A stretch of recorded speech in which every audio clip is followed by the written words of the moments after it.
Good afternoon, everyone. My name is Giselle Fernandez, and I am your moderator today, and excited to dedicate this next hour to this dynamic Latina force in this nation, driving the growth in our economic future and driving the growth, as a matter of fact, in our economy today. For a long time, we've been considered a subset, the Latina mother, the entrepreneur, the student, businesswoman. We are now the general market.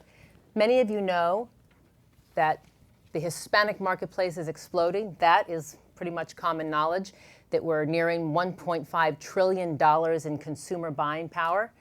But perhaps what you don't know is that the Latina is driving the economic growth of this nation today, that we are the consumer, the coveted consumer that advertisers today are wanting to have. For a long time, it was defined, as you know, as women between the ages of 18 and 34. That was the prime jewel to capture, and the millennial. We make up the majority of that demographic today.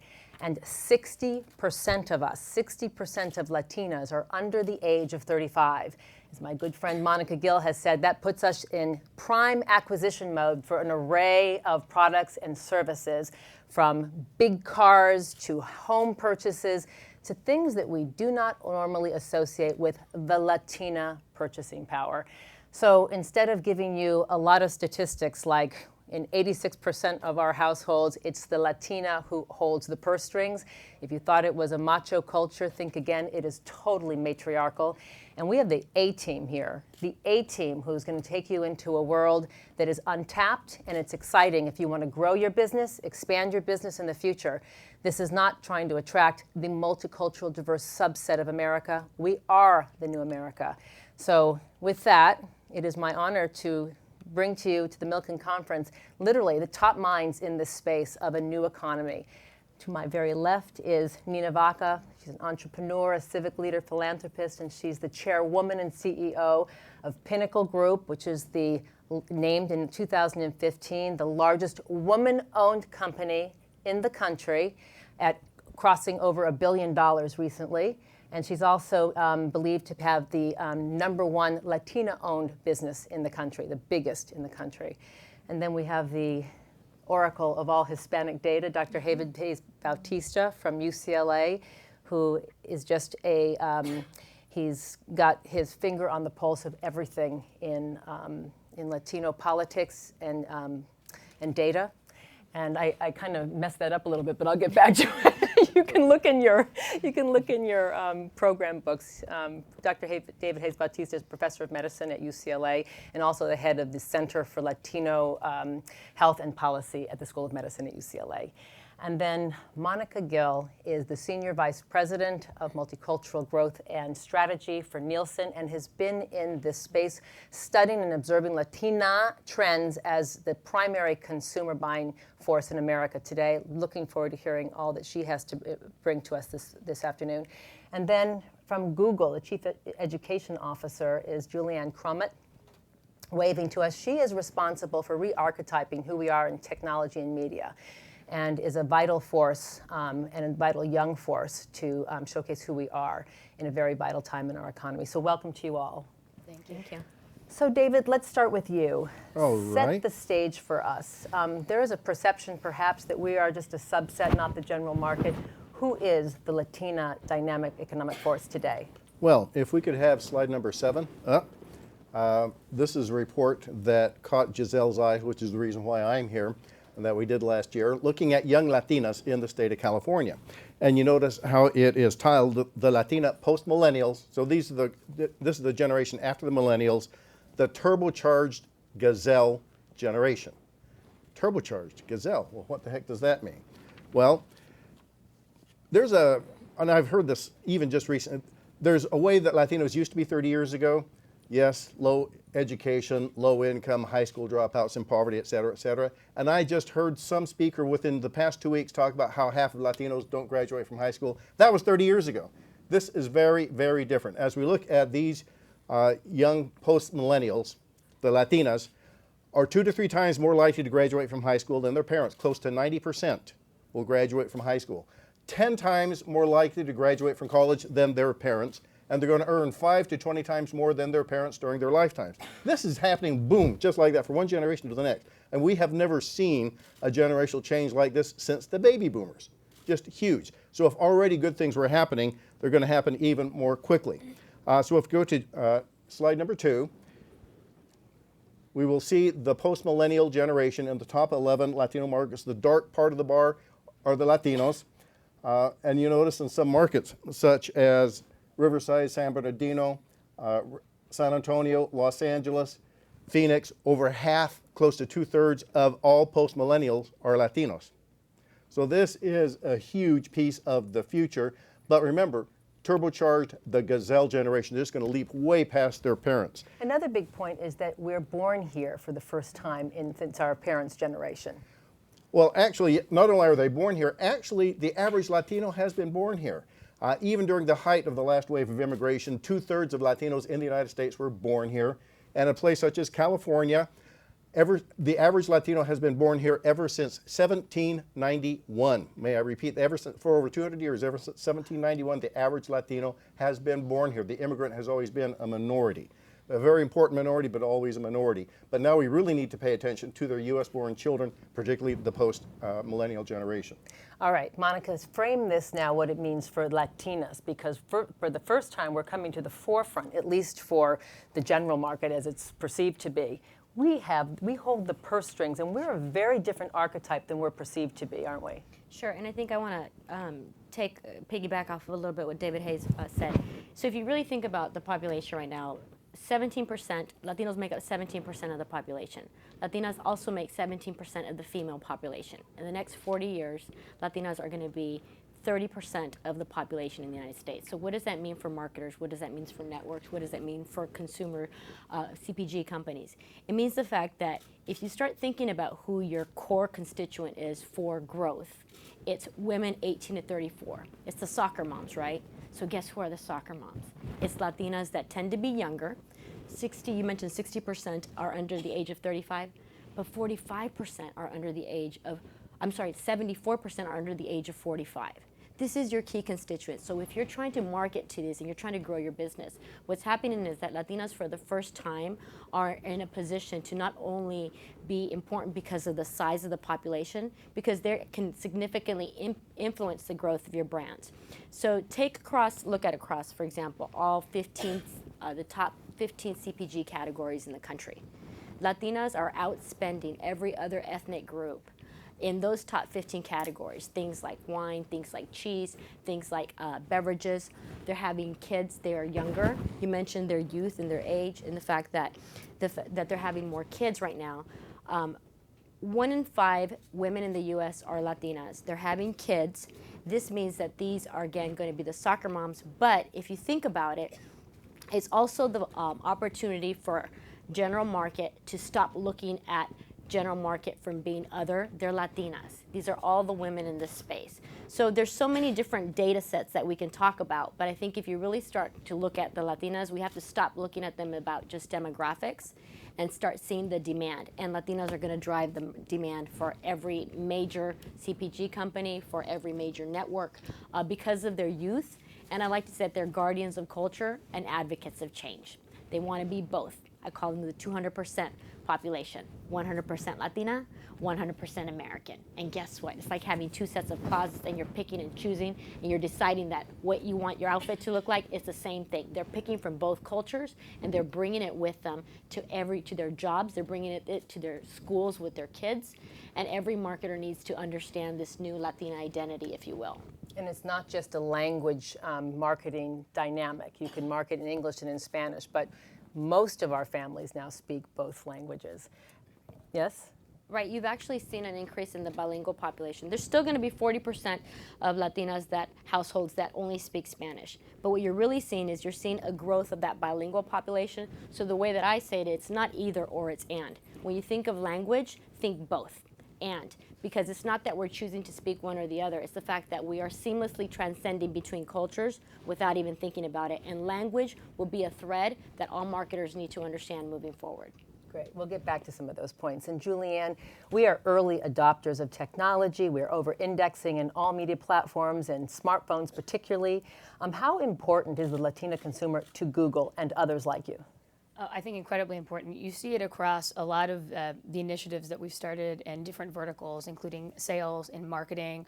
I believe we just had a marketing summit for all of our major brands in the Hispanic space, and the amount of data that's out there, I mean, you're hearing it on this panel. It's mind-blowing, and I think one of the things that I focus on is that intersection between data, media, and technology. So one of the economic questions for Google is really about the pipeline of our employees for the long run.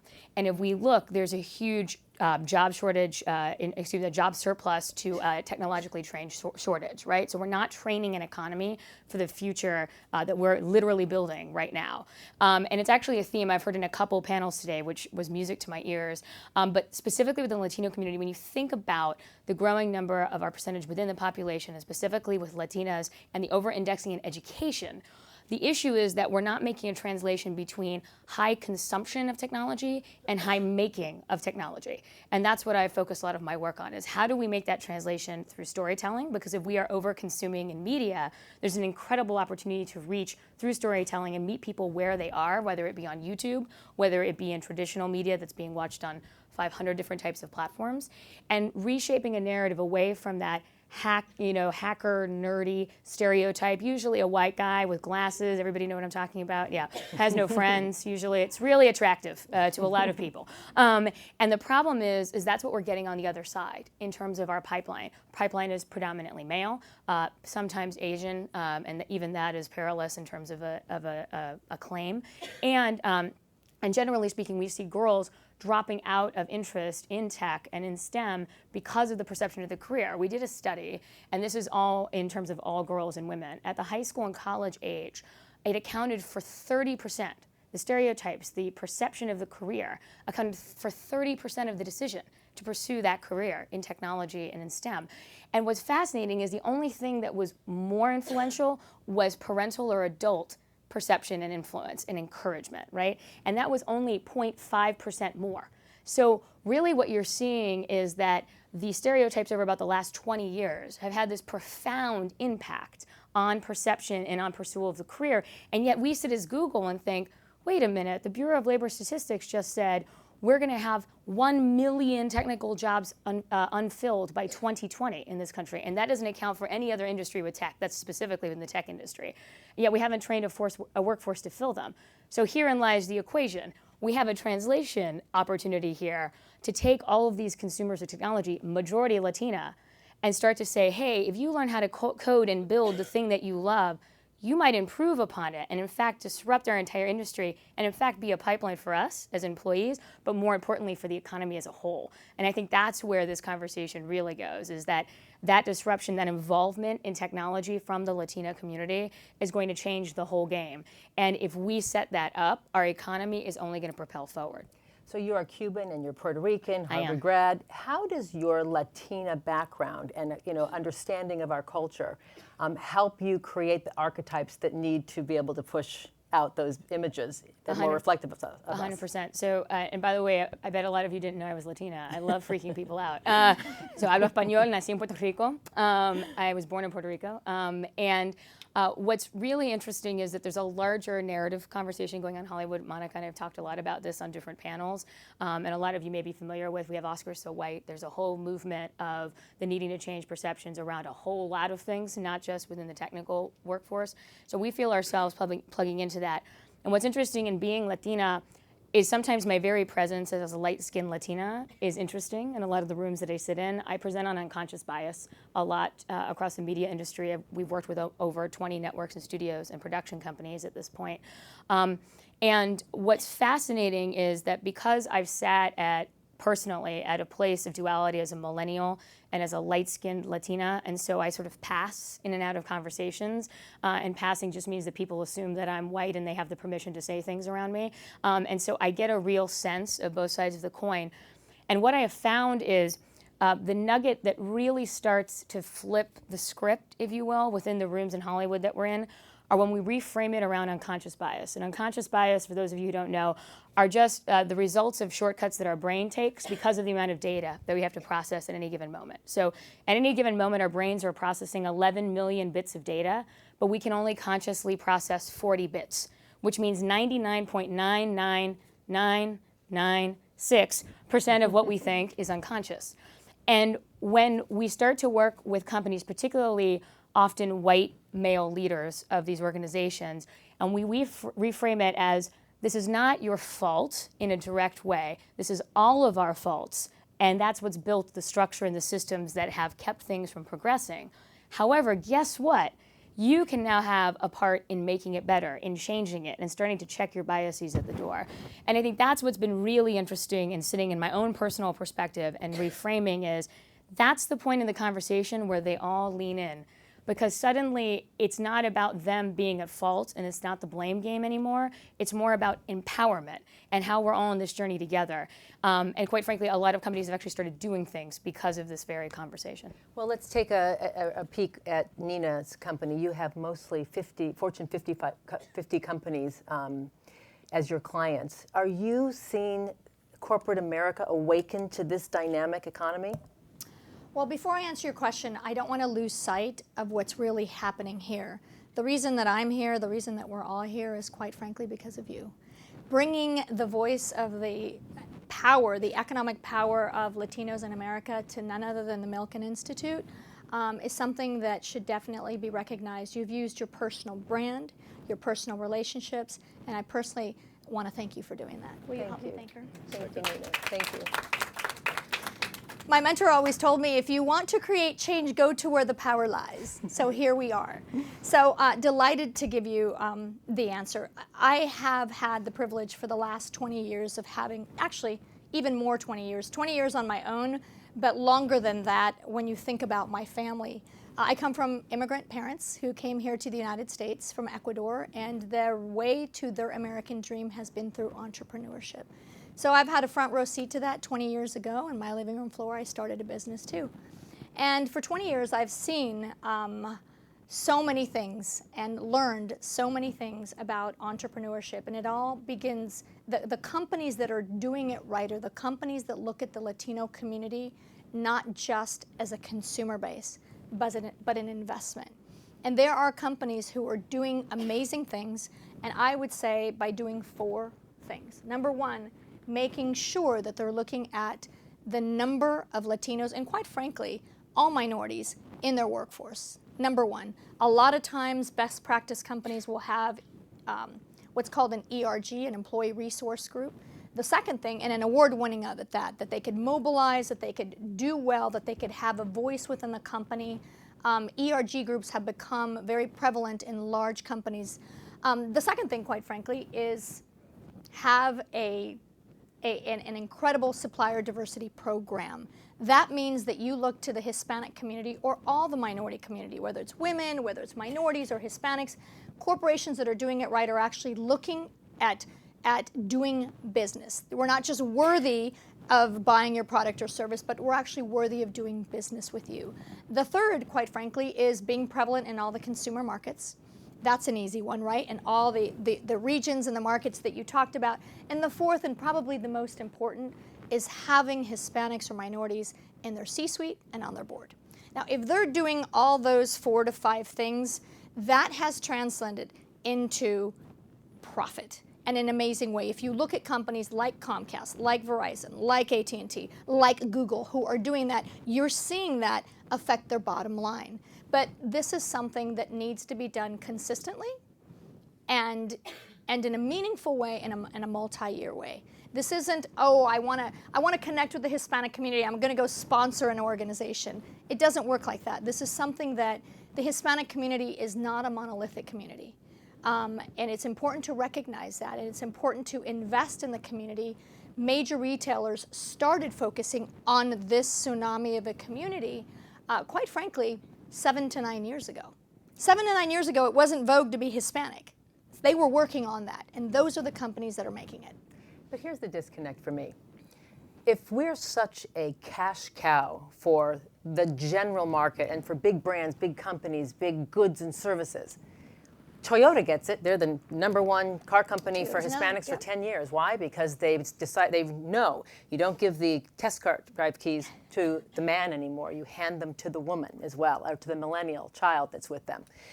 Why isn't the rest of corporate America, Wall Street, Silicon Valley jumping on this demographic when there's money on the table? Where's the resistance? Unfortunately, a lot of people still think that Latinos today are like Latinos were 30 years ago. I mean, when I just heard someone just within the past 2 weeks talk about half Latinos don't graduate from high school. That's so 1970. So part of what we need to do is help bring people up to date. If we're interested in the millennials, we really need to understand the post-millennials, because they even go on beyond minority, go on beyond race. They're putting the world together in some really, I think, wonderful ways. But if we don't understand them, if we're used to post-holing our market, here's our Hispanic, here's our Black, here's our Asian, we're going to be in real trouble with the post-millennials. We need to listen to them very, very carefully. But isn't it true that so many, like Nina, you say, look, corporate America is not going to get it. We're going to be entrepreneurs and do it ourselves. And there's been a lot of success stories. You've seen a lot of success stories. Oh, I see them every day. And again, I've had a front row seat to this, just working with the United States Hispanic Chamber of Commerce, an organization that represents over 4.1 million owned Hispanic businesses. And to answer your question, it's an issue of wealth, right? How much purchasing power do you have? And so when looked upon the Hispanic community, you're right, a generation ago, even in entrepreneurship, we were only in certain sectors. Today, the Hispanic entrepreneur, the Latina entrepreneur, 7 out of 10 Hispanic-owned businesses are ran by Latinas. And don't forget that in this country, 60% of the vast new jobs created in this country are created by small business. And Latinas are starting businesses at 3 times general market. And so we have figured out that the way to the American dream can and always will be education, but it can be entrepreneurship. So for me, the 2 biggest ways to build wealth in the Hispanic community, again, aside from education, because that's the #1 issue, happen to be entrepreneurship and STEM. I look at STEM, and I happen to be in both. I look at STEM as the new American dream. In a STEM field, you will make $3.4 million through your lifetime. Think what that would do to a household that has an average of $40,000. You know, there is an incredible opportunity in this country today to join the STEM field. And so this is what we're advocating loudly and proudly to all these entrepreneurs and any Hispanics that I can get that are interested in thinking about what sector, what industry they're going to go to. And so I wanted to jump in on that question. I hope I answered your question. But no, you did, and I think it's an important point of what to support in moving forward to tap into this economy. I think that what has fueled me and what has wanted me to bring all of us together is why America doesn't actually see us accurately, and who is doing it right. Monica, you deal with companies all the time, and you advise them how to reach the multicultural consumer. Who's doing it right, and do you see a wave of, yeah, we're getting it, and it's happening? I think you have to meet companies where they are on their multicultural journey. You have some that are barely beginning to understand that, guess what, there's 56 million Latinos in the country. It matters to me. There's companies like Coca-Cola that have been doing this for a long time, and they're doing it quite well. So I think a lot of it comes with education and what I call myth busters. It's really important to break myths. 64% of Latinos are U.S. born. Latinas are actually going into universities at higher rates than their non-Hispanic white female counterparts. We are of that 1.5 trillion in spending power. Latinas control the lion's share of it. So I think it's helping companies understand us as we are and not as they are expecting us to behave, or past perceptions have basically driven the way that they should have images about us and what we look like. So I think part of it is the mythbusters. Companies that are doing it right, there's a number of them. I think there's, for example, a lot of the cereal brands have understand that their core consumer is dying. So they've had to reinvent themselves, if you will, in terms of how do you market to it. And they've been making very successful campaigns at targeting to Latinas, honey oats. They did a really good campaign targeted towards Hispanic females, which actually demonstrated to them that there's a 7% lift when they did this Hispanic targeted campaign to Latina women.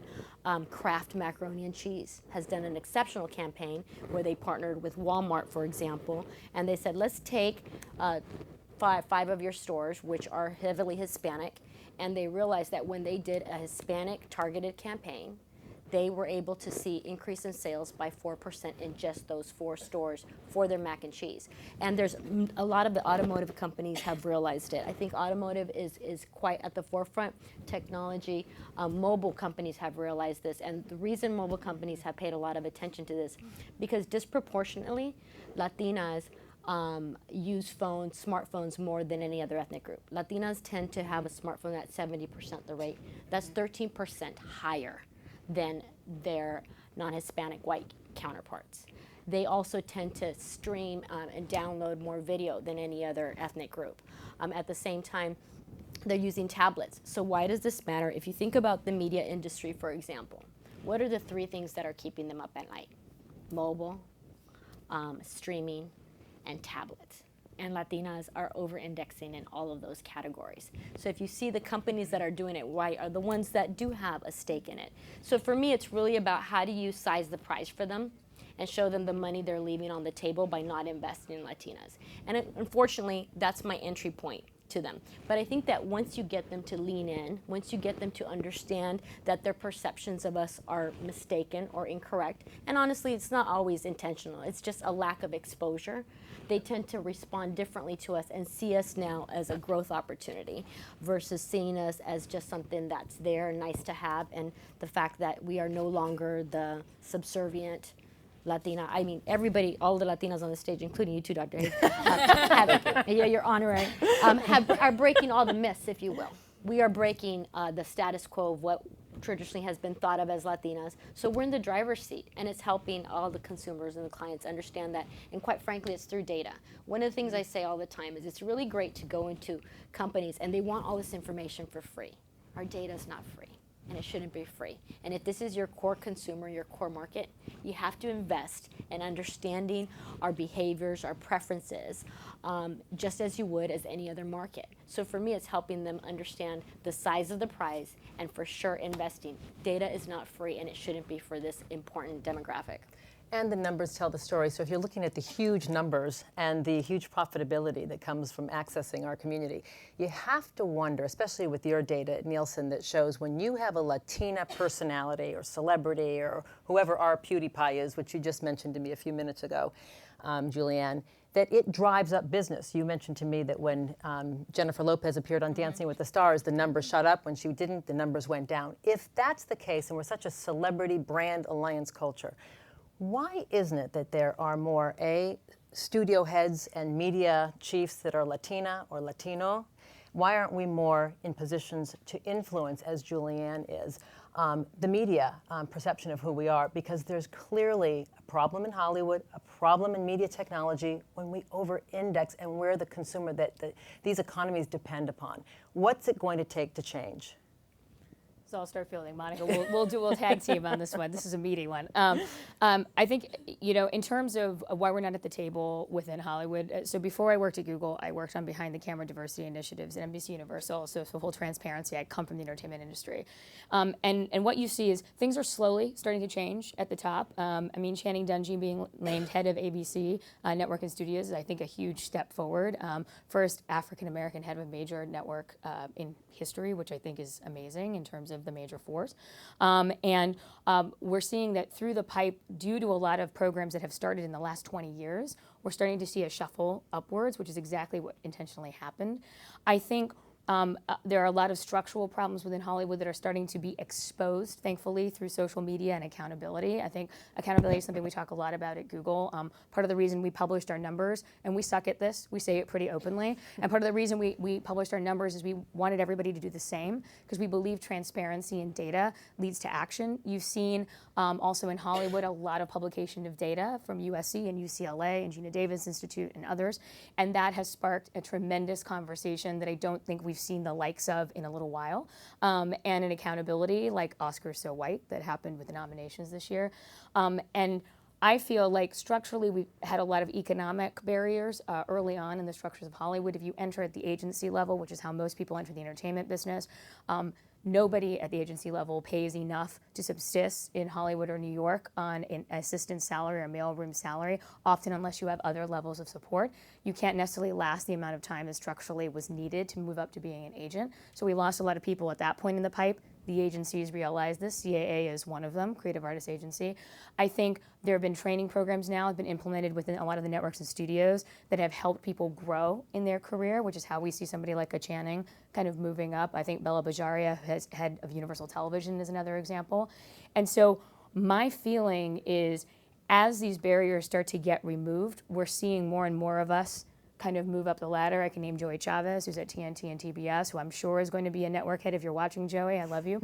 And my hope is that those structural things have started to break down.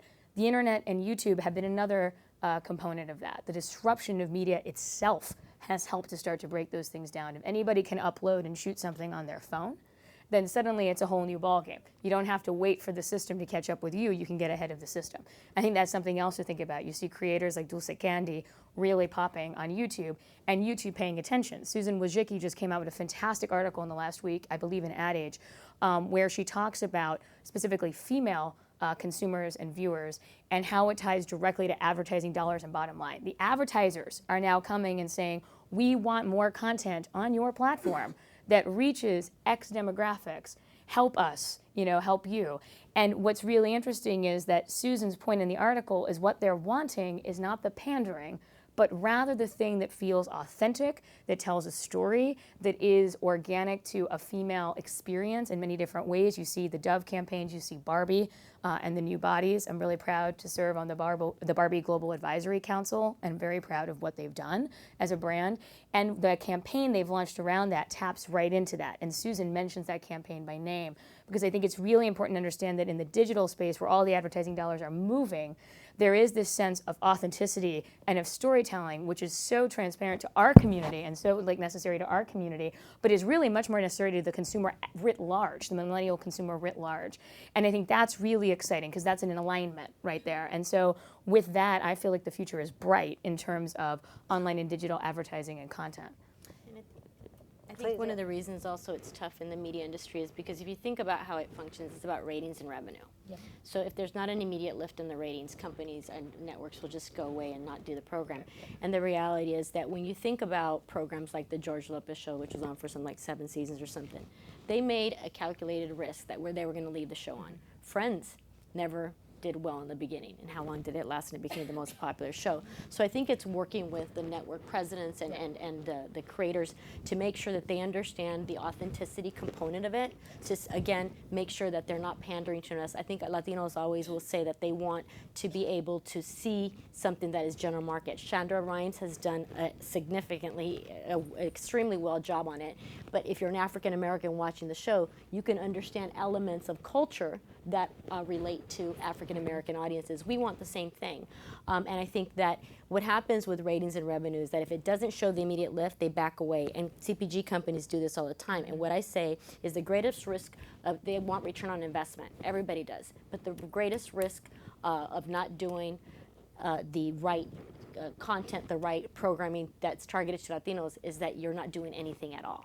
So if you don't do anything at all, that's a bigger risk. And most of the time when it fails, it's not so much because of the fact that there wasn't an effort. It was actually the fact that it was poor execution that took place. Well, the irony is the train has already left the station. Regardless of what the media companies and what everyone else does, this demographic is surging. And the Latina buying power is surging, and we are the future in terms of our numbers, birth rate, education rate on the rise, household earnings on the rise, all of it. So the companies that do reach out to us, some of them do it right, and some of them get it really wrong. I'll give you an example. So the Got Milk campaign, they decided with all these Latina mothers out there over-indexing in the birth rate, let's put out our campaign. Well, Got Milk in that translation was, I am lactating, didn't work. So it's not just a matter of taking an English language campaign and translating it into Spanish. So it's not about language, as you said. It's about concept. It's about the what? It's about adaptation versus, and what we call transcreation versus translation. I was driving down in LA here over on the east side, and I saw a very well-intentioned company that said, save your money. They were trying to say save your money, and they said basically salvage your life. And I remember thinking, you don't want to be that company that just translate, right? Because we can see and we can feel inauthenticity in a second. Right. So what is it, Nina? How do we reach our consumer? I want to build on your original question that says, why haven't we gotten there? Yeah. And we have a great, great at a certain industry, great data on this industry, but the simple answer is we haven't gotten there because we as a community haven't been able to organize and mobilize like other communities. So when Michael Milken said to me in an interview, we Latinas lack leadership, it was a very bold thing for him to say. But what does he mean by that, Nina? And it's a difficult topic to talk about. And you have to understand that, again, the Hispanic community is not a monolithic community. Other communities have a common experience, whereas they get together in that common experience, and we don't have that one common experience. Cubans, Ecuadorians, Cubanos, Puerto Ricans, Dominicans, Mexicans, and so you have to first understand that. I don't think that we have mobilized in a meaningful way in certain industries, and certainly not in entrepreneurship. And when you look at the companies that are part of the billion-dollar roundtable, out of the Fortune 500, there are 21 companies that spend $1 billion with women and minority-owned firms. If you look at their supply chain, it mirrors non-Hispanics, but it mirrors women, it mirrors minorities. And so this is why the conversation, what Julianne was saying, is so important, because this is why we need to be at the table. This is the same argument you use for why women need to be in office at the table, because you bring a set of experiences with you, and those experiences result in your action. And I go back to where we started. If you want to create change, you want to go to where power lies, right? And so I won't take any credit for the J-Lo line at Kohl's, by the way, but it's very, is it a coincidence? And I won't take credit, but it is a fact that when I show up at the board meeting, they're frantically trying to figure out what she's going to ask, and we need to be prepared. So by your mere presence, you find that you make a difference. But if you're not at the table, then there is no advocacy. And so we've done a great job in my community and our community at advocating on the civil rights piece. We have great civil rights organizations. They're large, they're big, they've done their job. But on the business and economic piece, that's where we're missing, right? This is why, I spend a lot of time and I invest in the United States Hispanic Chamber of Commerce, because 4.1 million owned Hispanic businesses, the influence and the power can transcend to economic development for lots of businesses. I see corporations give out business, RFP businesses all day and all night, and our voices are not heard at the table. Our entrepreneurs aren't getting an opportunity. And I feel like if you use the vernacular of a business concept as opposed to a civil right concept, you're going to find that corporations will come willingly. And we have seen that. We've seen a growth in commerce. We've seen a growth in our corporate membership from 40 to almost 200, almost 300 of the Fortune 500. We're soon going to get to all the Fortune 500. But this is the conversation that needs to be happening per industry in the business context. I love the fact that the media and the technology industry is doing something about it. But there's a whole lot of other industries that Latinos are present that you don't see the advocacy. So advocacy. It's such an interesting point, because it's such a challenge. Because the private equity doesn't want to invest in minority-owned businesses, but why not? Look at the numbers. And so if we don't have access to capital to grow our businesses, we don't grow out of sole proprietorship. We own a little business. You are the exception, aren't you? How many of you are there, Nina? I'm actually of the very rare exception, because I started my business 20 years ago, and I have had no mezzanine, no help from the government, no outside investors, and no private capital. And I still continue to own 100% of the business, which is very, very rare. Again, when you look at Hispanic-owned businesses and women-owned business and minority-owned businesses in general, their biggest deterrent has always been access to capital. And how do we figure out that access to capital? Awareness is a big issue. Of the numbers. Awareness of the challenge, right? Of where I can go. And believe it or not, in the last generation, there are more people focusing, just like there was a lot of people focusing 30 years ago on Hispanic education. Today, there's a lot of groups, people, individuals, companies, organizations, NGOs that are focusing on this access to capital. And what I've seen is, quite frankly, it's putting the two together that's the hardest, right? It's creating the awareness. I mean, I'm proud to be part of a program at the White House called the Presidential Ambassadors for Global Entrepreneurship. And there are amazing resources, but people don't know about it. So it's an awareness issue because, again, where do I go to connect with the Hispanic community? Most people think I'll just connect with one association, one organization, I'll throw a sponsorship dollar, I'll put a line out there. And the reality is that that's not the recipe. The recipe is multi-year, it's holistic, and it stems not just at the bottom, but advocacy all the way to the C-suite. Mm-hmm.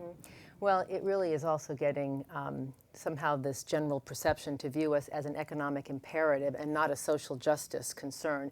And David, you really delved into that in this Why Latinas Matter study that was funded by Ultimed and really took a look at half the population of women in this state who are 10 to 14 years old, girls, will turn into women of tomorrow. It will be half the population will be Latina, underserved. That need more access to education, need more access to health care, need more access to mentorship so they see beyond the circumstances they're living in now. And yet, it's not a social justice dynamic. This is an economic imperative that you said could actually, really increase by trillions of dollars their contribution to the state, and yet still it's a hard sell. It's still a hard sell, and in part, we maybe need to dispel a little mythology. I'm sure we've all been asked, but are you Latino or are you American? And all of us say, well, that's kind of a crazy question. I'd like you to think like this. Would you ever go to Texas and walk up to a Texan and say, well, sir, are you a Texan or are you an American? You wouldn't say that. There are no prouder Americans than Texans, but not all Americans are Texans. There's a Texan way of being American. There's a Latina way of being American, and that's what we are. Just like Texans. Think Texan, Latina. You got it. Well, one of the big questions you asked in your study, Monica, was, the browning of America has had a really dynamic impact on who our customers and consumers are. So America has changed. Have you? What does your study and data find? Why haven't we changed with the data? I mean, I think it goes back to everything. I'm hearing you, Nina, and a lot of that conversation really stems in terms of our organizational structures equipped to deliver against this new consumer.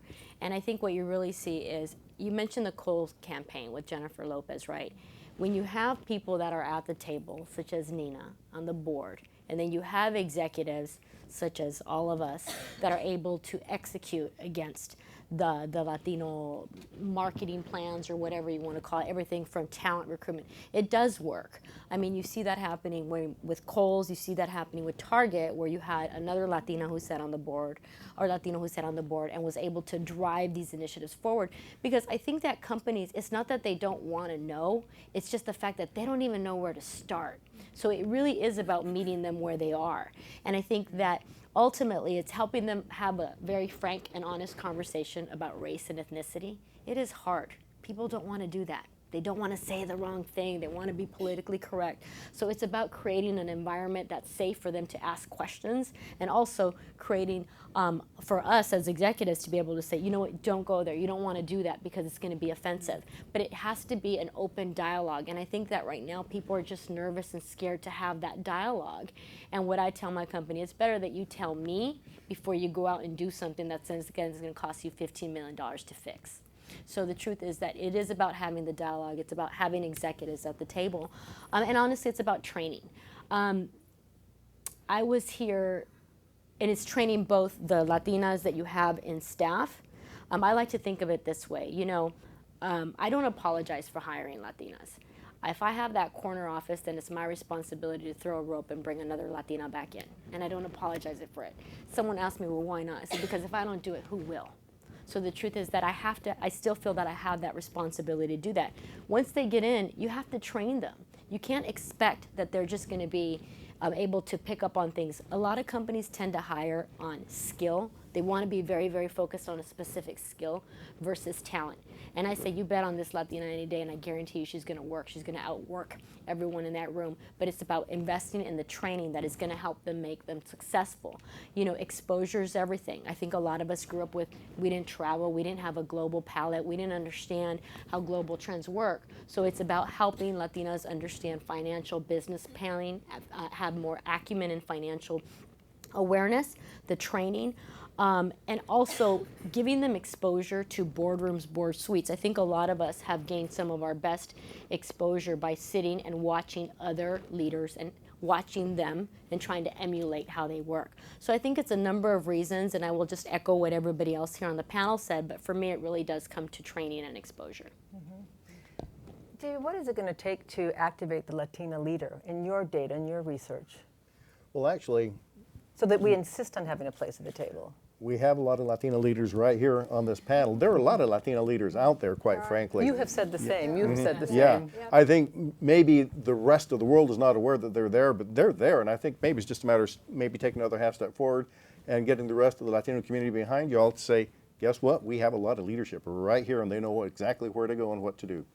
There's also a lot of Latina archetypes in our history or herstory that we don't evoke. We know a lot about the, Pancho Villas and Viva Zapatas, but there's also tremendous mythology and archetypes that soldaderas of the revolution that we could pull from that we don't. And it goes back even further. We've been doing work on the history of the Cinco de Mayo, and right here in Los Angeles, the women, once Puebla fell, and the men stopped supporting Juarez, the women said, well, we're going to do it as Latinas here in Los Angeles. And because during Iberian law, actually married women could own property independent, they set up in about a dozen towns, juntas patrióticas de señoras. They raised their own money, they elected their own officers, they decided what to do with their own money. Hey, they breathed fire in some of their speeches against the Confederacy and against the French. They were leaders, and we need to bring them out of the history books to make sure people understand. They were here in this state and they did this, and it was amazing. That's the content that we need to try to bring forth. And what's amazing, I really wanted to respond to that, actually. I think part of it, and I see some of my friends in the audience who were talking about this earlier, is about sharing and telling those narratives that have been buried for so long. History is told by the victor or by the person in power, right? And, one example, at least on the Black history side of the house is Katherine Johnson and the NASA mathematicians who were women who got us to the moon and back. That story was not known until now, and Taraji P. Henson is starring in the movie that's going to come out in December and January that Fox is distributing. We've known about the script for about 2 years because the woman who wrote it, her grandmother was one of those women, and she's now a Hollywood writer. And I think this is just scratching the surface of the indelible amount of material that exists in all of our communities that have never been shared, but are amazing storytelling fodder, quite frankly, and are inspiring, but are also just great stories. You don't actually have to do much to them. I think you think about in the technical sphere, we've always been there, right? We just, even if the story wasn't told, the wonderful documentary Underwater Dreams that came out about a year ago, which is about 4 undocumented students in high school in Arizona who made an amazing robot in a competition, and they beat MIT as high school juniors and seniors. And that story wasn't known for the longest time. And then the real truth of that story is that only one of them is now an engineer. The others have not made it due to other structural things going on in our country. And I think what's really powerful, though, is that story coming out spawned a whole slew of conversations around STEM education and access, and it just took one movie. And I think what the truth here is that we have hundreds of stories that have been untold. I'm going to just give one great example because it ties to economic benefit. The TV show Grimm on NBC. It is a great sort of folkloric show about the Grimm tales, and it's a sort of cop procedural with a sci-fi kind of fantasy element to it. And for the millennial voice at the panel. Yeah, and what's interesting is I worked at NBC at the time, and this is the second season of the show. They were starting to formulate stories, and I noticed that we had La Llorona at the Universal theme parks. La Llorona is a tale, for those who don't know, that's extremely uplifting about a woman who drowns her 3 children, commits suicide, is forced to roam the earth looking for her children, i.e. your children, which is the tale that parents tell their kids when they want to behave. La Llorona is going to get you. And I walked into the executive's office who covers that show, and Bruce Evans, was phenomenal, and I said to him, Bruce, why do we have a thing at the park around La Llorona? Because half of our foot traffic in LA is Hispanic. But we've never done an episode of Grimm about La Llorona, and it's on our air, and yet it fits perfectly. So we pitched it to the showrunners. They loved it. It ended up being the second highest rated episode ever of that show at that time. Only higher than the only higher thing was the pilot, and it was a 0.5 rating spike from the week before, and it sustained at a 0.2 level higher for the rest of the season. That's unheard of in modern television. This was in 2012. And what happened on that show is they kept some of the characters recurring over time because they realized they brought in an audience, and they now tell multicultural stories on that show because of it. They've covered Native Americans, a bunch of tales from Asia, etc., because they saw the economic benefit directly to the audience and doing it in an authentic way, which is what we're talking about. It's about fitting it in very organically to the show and the way that fans love that show, but just telling another story that people didn't think of. And I think for me, that's a really clear example of something that anybody could do leaving this room, is to think about where your blind spots are in what you already have, what you're already doing, whether that be research, whether that be content, whether that be product, and then thinking, what questions am I not asking? Who is not in this room? And should I invite somebody else into this room? You never know what might happen. Mm-hmm. And speaking of stories, I mean, we've all mentored a number of Latinas throughout our careers. And Nina, you certainly have. And you have some amazing stories, more in the real life realm of young women you've mentored who've gone on to create drones and, you know, some really aha, you know, like surprises. Can you share just a couple of them with us? Sure, I'd be happy to. And just to build on what Julianne said, Julianne and I met not long ago, but it was very clear that we had the same passions. And in fact, we had the same sayings. I like to say, you can't be what you can't see. She likes to say, see it, be it. And so I've now stolen her hashtag, and I use it frequently, and that is see it, be it, because I think it's really important to understand the power of role models. And I use it in my own personal life. I never would have dreamed I would be where I am today unless I saw 3 women that looked just like me that have actually accomplished that. Who were they? Actually, Vilma Martinez, who sat on the board of Anheuser-Busch, Maria Sastre, who sat on the board of, as you know, with Laidlaw and Darden Restaurants, and of course Linda Alvarado, who sat on the board of PepsiCo and 3M.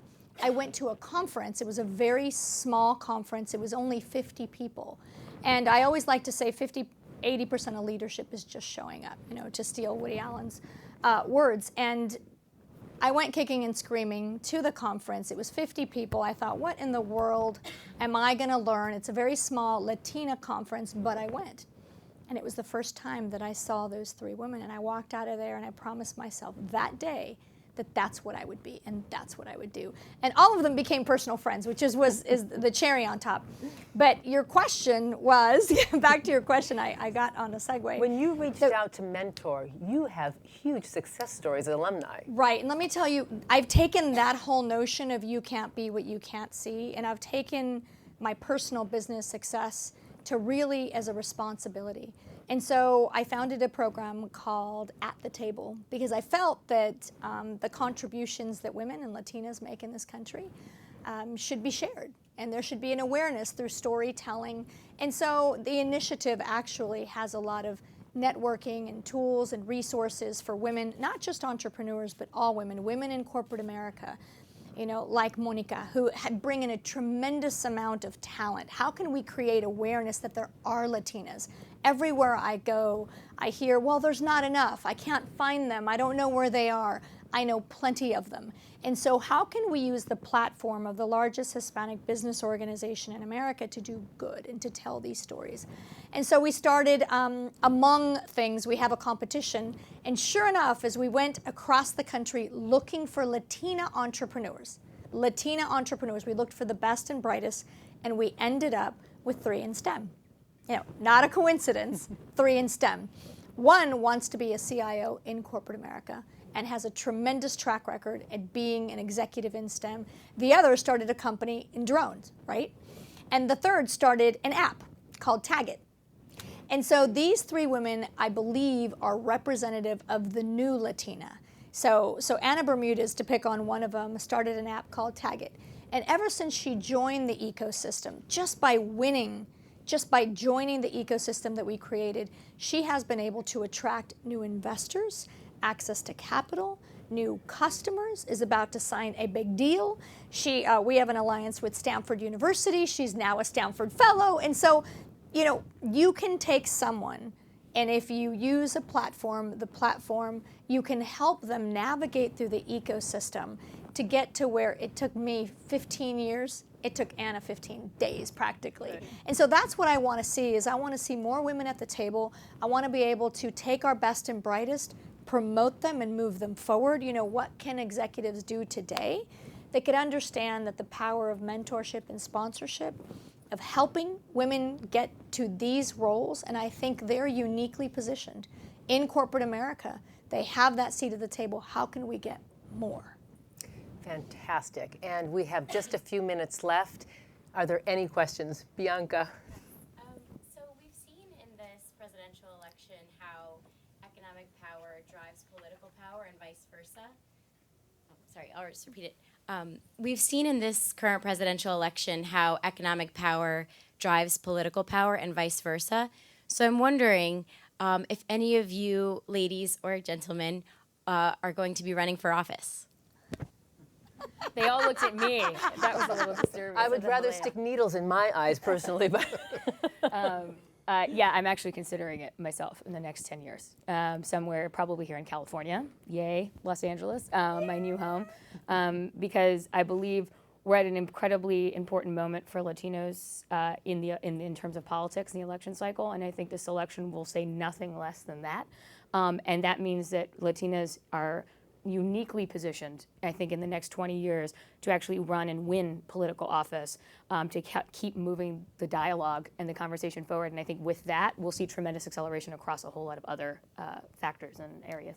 And we need it, because otherwise others will define us as opposed to us defining ourselves. Nina? So every 30 seconds in America, every 30 seconds, a Hispanic turns 18 and becomes a voting age. And more importantly, that will be the case for the next 21 years. So you can easily rest assured that this Hispanic population is going to play a critical role. Never before has a population played such a critical role in electing the most powerful person in the free world, but never again will a president win that office without openly courting the Hispanic vote. And so to answer your question, they say never, but I do not have any interest in running for office. I instead will have my seat at the table and create wealth in our community so I can fund and be the campaign manager for Julianne's campaign. Everybody run video. You saw it here. No, but it's really important that we support each other, and it's really important. By the way, I get hit up for donations all over the country, and specifically, a Latina's running in Nevada, a Latina is running here, a Latina is running in Miami, and I think it's important. Again, I'm a business person. For the record, I contribute on both sides, but it's important that we actually help those who have, and I want to say this lightly, maybe not, the courage to run for office. Exactly. You want to be able to support those who have the courage to run for office, but they need money. They need support. There was a question over here. I'm sorry, Monica. Herman Santos on the board of the Los Angeles County Retirement Board. We have about $50 billion on their assets. But one suggestion I will have is that, pension funds are the largest source of capital. And I agree with you that private equity is not a best friend, especially for women, Latino women. And that I know that from experience, because it was very difficult for me to try to deploy $100 million to a particular Latino private equity firm dedicated to the Latino community. So my suggestion is that if we would try to get more Latinos on those boards, you got CalPERS, CalSTRS, many other pension funds, we have the ability to deploy the largest amount of money, and we can advocate for women, especially Latino women. I'm very passionate about that because I have 2 daughters. And if I cannot advocate for them, then who will? Thank you very much. Any other questions? Did you want to say something, Monica, before we close No, out? you just your question about the percentage. Well, for me, it's just. By the way, I'll give you the data that you need for your demographics for your campaign. I have no intention of ever running. I worked on political campaigns. I come from a political background, and I have zero interest in running for office. But I do have interest in electing other Latinos for office. I was just going to say a third of Latina women currently represent all Latino elected officials in the U.S., and you've seen 126% growth in the last 10 years of Latinas who are running for office. So we're here to support you, Julian. We are not a social justice dynamic. We're an economic imperative to this nation. And I'd like you to leave here, if you remember anything, remember this. When you go brown, your profits go up, not down. Thank you so very much for joining us. And thank you all to my esteemed panelists.